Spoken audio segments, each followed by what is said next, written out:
Hello guys, সবাই কেমন আছেন? আশা করি সবাই ভালোই আছে। আমাদের বাড়ির উঠানে পেঁপে গাছগুলো লাগানো হয়েছিল, সেই পেঁপে গাছের মাথাগুলো কেটে দেওয়া হচ্ছে একটা একটা করে। আপনারা হয়তো বলবেন পেঁপে গাছ অনেক সুন্দর বড় হয়েছে, তো কেন কেটে দেওয়া হইতেছে? আসলে এই পেঁপে গাছে একটাও পেঁপে ধরতেছে না, সেজন্য এই গাছের সব মাথাগুলো কেটে দেওয়া হচ্ছে একটা একটা করে। পেঁপে গাছের মাথা নাকি কেটে দিলে তারপরে নতুন করে আবার কুশি গজায়, তারপর ফুল আসে, ফুল আসার পরে নাকি অনেক সময় পেঁপে গাছে পেঁপে ধরে।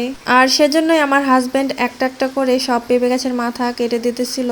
আমার হাজবেন্ড তো এখন দেশে নাই, সে তো দেশের বাইরে চলে গেছে। যখন দেশে ছিল তখন এই পেঁপে গাছের মাথাগুলো কেটে দিয়েছিল। পেঁপে গাছগুলো আসলে অনেক সুন্দর বড় হয়ে গেছিল, ফুলও আসছিল, অথচ একটা পেঁপে ধরতেছে না। গাছগুলো কাটতেছে আর মনও খারাপ লাগতেছে যে এত বড় বড় হয়েছে গাছগুলো। অনেকে বলতেছে যে পেঁপে গাছের মাথা নাকি কেটে দিলে আবার নতুন করে কুশি গজানোর পরে পেঁপে ধরে। তো সবার কথা শুনে আমরাও পেঁপে গাছের মাথা সবগুলোর কেটে দিয়েছি, আর যে দুইটাতে পেঁপে ধরছিল সে দুইটার গাছের মাথাটা শুধু রাখছি। দেখা যাক কি হয়, এইগুলাতে নতুন করে আবার কুশি গজায় কিনা, আর নতুন করে ফুল আসলে পেঁপে ধরে কিনা।